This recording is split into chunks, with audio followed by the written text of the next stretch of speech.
Hey chat, how are you? So, I'm a trail mix connoisseur. I love trail mix. I love the saltiness of the nuts and then the sweetness of the dried fruits. Crunchy, chewy, so much going on. I love it. I love me some trail mix.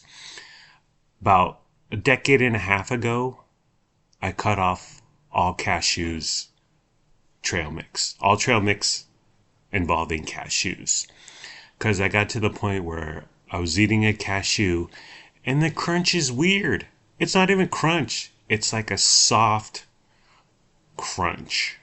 It's like your teeth are doing a slow penetration of the cashew. And so I was like, I don't like this. I like crunch. I like texture. Peanuts, almonds, super duper crunchy. The pecans and the pistachios, not great crunch, but their taste more than makes up for it. So I was like, no more trail mix with cashews. And this partly helped me because I have a problem making decisions, especially when it comes to food. I suffer from decision paralysis.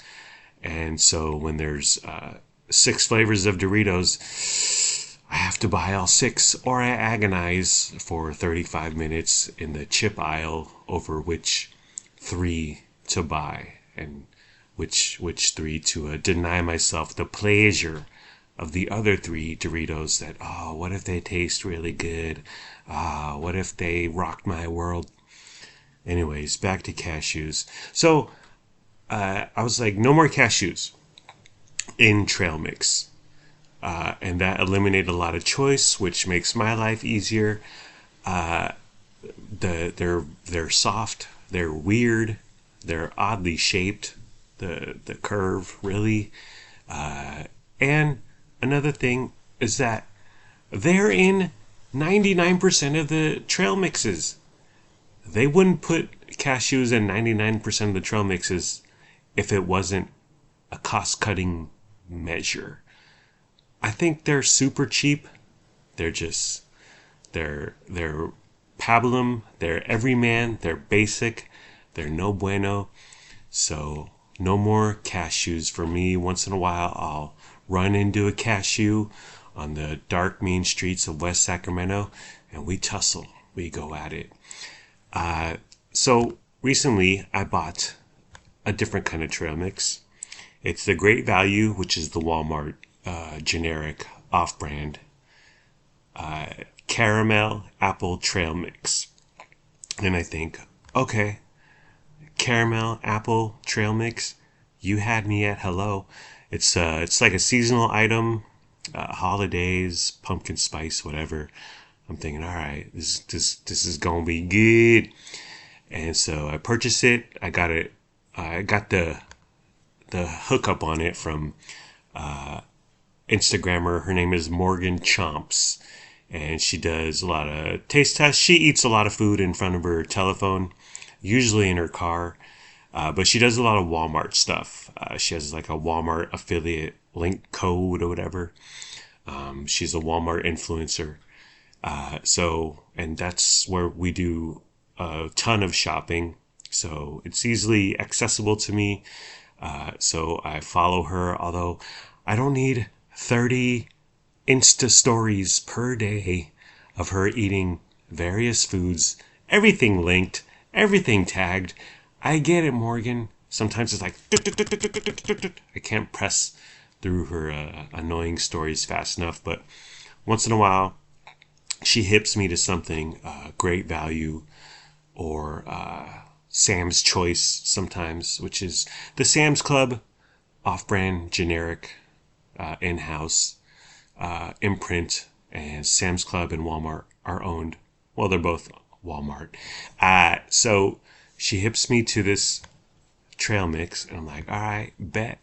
It's on like Donkey Kong. Great Value caramel apple trail mix, 16.5 ounces for $8.98. Ooh, Grandma Tien would not think this was a good buy, a frugal buy. So I get it, I open it, I'm excited, and then I start eating it. And lo and behold, what's the number one ingredient? What's the number one ingredient? Pretzel balls. You talk about cheap, okay? Talk about filler. It's worse than cashews. Pretzel balls. And so this trail mix with very little caramel, very little apple. It's just tons of pretzel balls. And I'm not a fan of pretzels. I never have been. They're salty, they're crunchy, but there's not much else going on. So the pretzel section in the savory snack aisle, I avoid. I'm just like, again, eliminating choice. I don't need to think about it. I can move on with my life. I never was a big fan of pretzels, although the warm, fresh, soft pretzel with some honey mustard or regular mustard or whatever, or some cheese dip. Okay, I can dig that. I can dig that. But so I buy this great value caramel apple trail mix, tons of pretzel balls, and I was just like, never again. No more. So any trail mix that involves cashews or any trail mix that involves pretzels of any sort, pretzel balls, pretzel rods, pretzels, I'm not gonna do it anymore. I don't hate myself. I hate myself, but I don't hate myself that much. By the way, the last ingredient on this great value caramel apple trail mix, salted caramel cashews. Read the ingredients, kids. Read the ingredients before you dive in and save yourself some heartache. So, I've been buying Lennox clothes for a while. His fashion sense, we couldn't get a hang of it, Carolyn and I. So she would take him shopping, and they would come back with a pair of socks or whatever. And it's like, okay. And I would buy a bunch of stuff off Walmart.com, and he would return the majority of it. But recently, he's getting into cargo pants and nice t-shirts, fairly nice t-shirts. So I bought him a bunch of U.S. Polo Association, which is the Walmart off-brand generic imitation of Polo Ralph Lauren. The symbol is different. It's a little bigger and it's not quite as polished as the Ralph Lauren Polo symbol, but it's fine. And from afar, it all looks the same. So I bought him a bunch of stuff of that. He kept all of it, so he's looking quite smart, quite debonair in his cargo pants and U.S. Polo tees and hoodies. Got myself a little mini-me going on. Oh yeah. Styling, profiling, FTD, fresh to death, am I right? My coworker still wants to take me shooting. I will not acquiesce. I don't want to. I don't know where to find a "Don't Tread on Me" flag, and I don't really want to start wearing a Bass Pro Shops baseball cap. No desire to chew skull, and I gotta rummage around and find my lost copy of Mein Kampf. And finally, I would have to start listening to Joe Rogan, and I'm just not going to do that. By the way, his podcast sucks. And do you know anyone that listens to it? I don't. The media seizes upon it and gets various quotes and gives it press and attention, but and I've tried to listen to it. It reminds me of the conversations I had in college when I was stoned out of my mind with my friends. And then it commits the cardinal sin of many podcasts today, where they have a computer monitor and they start bringing up pictures. Look at that guy's shirt. Oh my gosh, I can't believe that guy's shirt. Wow, that guy's shirt is crazy. And they start watching videos. Whoa, look at that. Wow, let's watch it. Look at those look at that sideshow in West Sacramento. There's lots of smoke, and it's like, no, you're on the radio. You're doing an audio presentation, content program. So stop it with all the visual stuff, and how about entertaining us with your conversation. So we've been traveling down to the Bay Area more often than we have in the past few years. But we frequent Carquinez Bridge, which is in Vallejo, to get to the Yay area. And one thing they've started doing, I don't know if this is a COVID thing or this is a California state widespread thing, but there's no more toll takers. The toll booths are still there physically, the structures are still there, but there's no more humans wearing rubber gloves taking your bridge toll. And I think it's fantastic. So you speed right through, although people still slow down because you're going through the lanes with all the toll booths everywhere, and it's confusing. It's off-putting at first. You're like, what's going on? So people do slow down, but as far as giving bridge toll cash to the toll booth persons, no mas, and I'm a big fan of that. And then, I mean, they take a picture of my license plate and they send a bill to my home, and I just hop online and pay it $7 across the Carquinez Bridge. Not going west, but going back east, coming back home to West Sacramento. That's when they hit you for the bridge toll. But I think that's fantastic. I mean, how many times have we been in our car and bridge toll coming, and you're like, oh my gosh, you start scrambling for your wallet, you start scrambling through your glove box. I have quarters, I have single dollar bills, and it's a whole deal, and it slows down the traffic because everyone has to bust out three, four. Well, it was $3 and $4 way back in the day when I was a young man, but now it's $7 for the Carquinez Bridge specifically. But I think that's a huge, fantastic step. Progress, people. Progress. So I was thinking about my car accident, which I hit a giant piece of metal debris on the freeway. It tore apart my front bumper, but I was fine. And thankfully, AAA got on the case and found out that I was 100% responsible. Oh, thank you for that, Inspector Gadget. But I was thinking, what if I got injured in the accident? I'd be liable for my own medical bills. For what? For driving to work? My goodness. And then what if I cause an 18 car pileup and other injuries and other cars got damaged? Would I be liable too because some idiot's bumper flew off his car at some point? Why would I be at fault? It's scary. I don't want to think about it. I'm scared driving to work every single morning. I freak out. It's not a fun time for me, but I'll get through it. I shall persevere. I read the Lauren Conrad, yes, the gal from Laguna Beach and the Hills. I read her book called Style. She's become quite the author. She also has a line, LC Lauren Conrad at Kohl's. She makes tons of money, and she stepped back from TV, and her Insta is nearly barren, but whatever. She's raking in the dough, and she's married and got a couple kids. Blah blah blah. But I read her book, Style. Actually, Carolyn found it for me in the little library over by Lincoln Wynn's house, and she took a picture of it and said, "Do you want this?" And I said, "Yeah, boy. Right, I'm down." So I read it, and my biggest takeaways were the basics in your wardrobe don't have to be basic. Ooh, wow.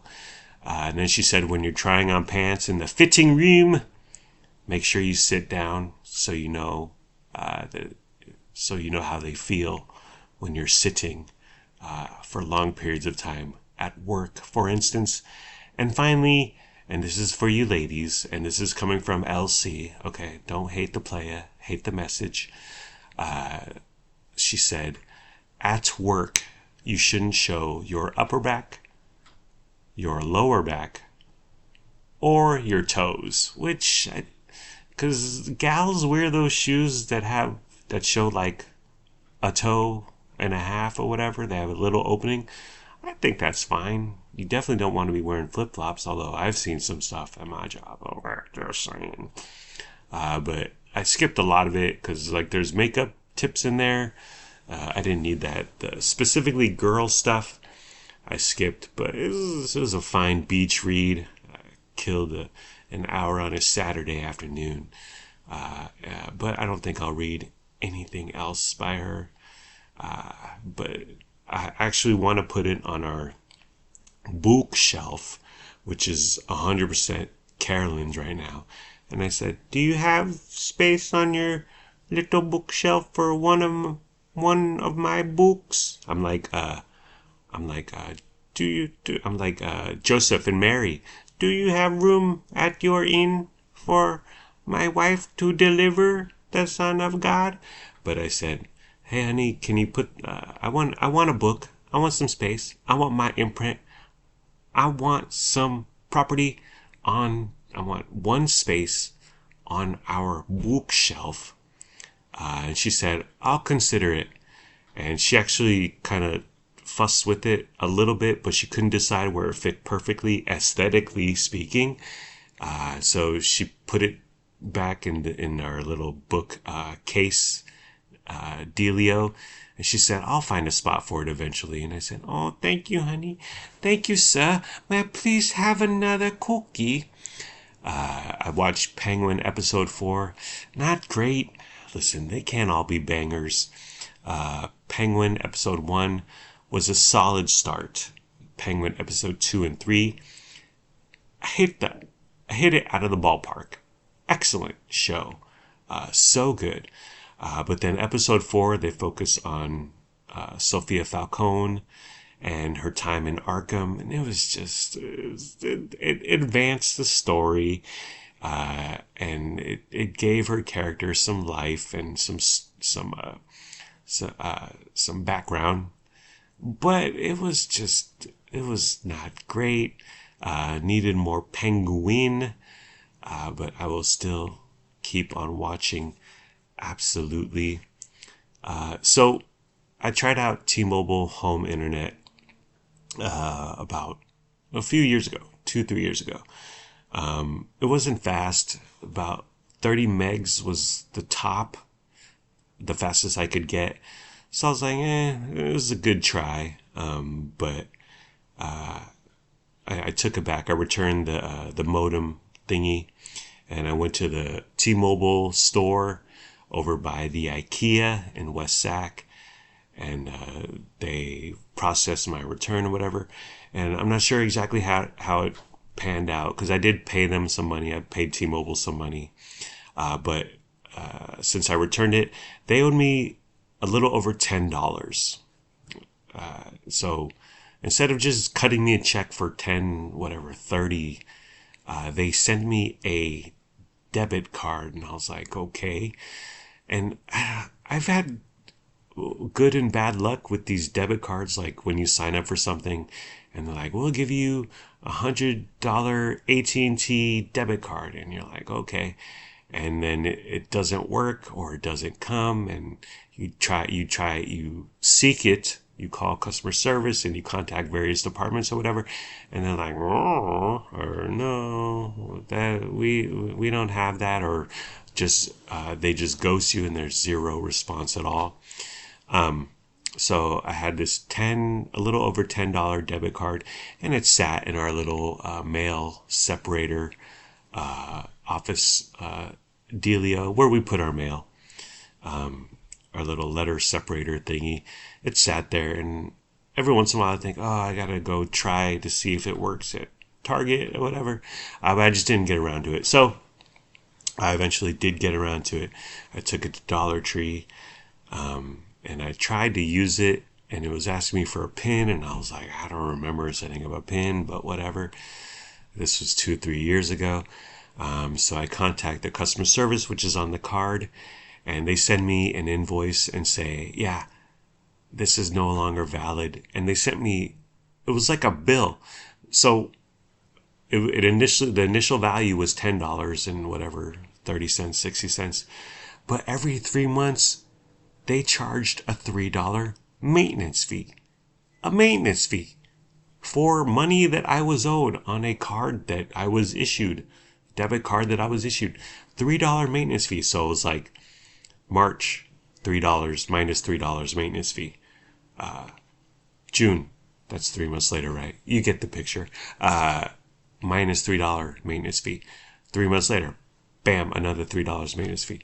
And then finally, whatever the balance was, $1.18 or whatever maintenance fee.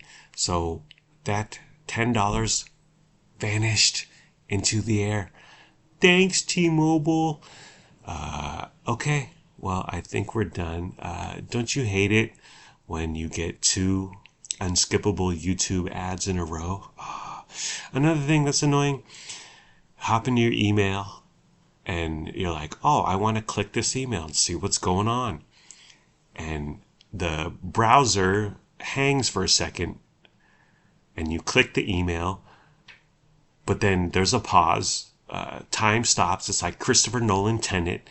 And then boom, an ad loads right where you clicked and you end up clicking on the ad. Like, what the heck is this? I wanted to click on an email. Gmail, Google Chrome browser took an extra second to load, and now I'm clicking on an ad. And then what? And then another annoying thing, when you unsubscribe to like an email list or newsletter or whatever, and you click on, first of all, good luck finding unsubscribe, but once you find it, you click on unsubscribe, and then they say, why do you want to unsubscribe? It's like, because I want to freaking unsubscribe. But then they also have the option when you click unsubscribe, it takes you to a web page, and it says you can, the first option, you can unsubscribe from all emails, or they always have this. They always have the second option. No, my mistake. I don't want to unsubscribe to all emails. Who clicks that? Who clicks that? Okay, take care. Brush your hair. Peace out.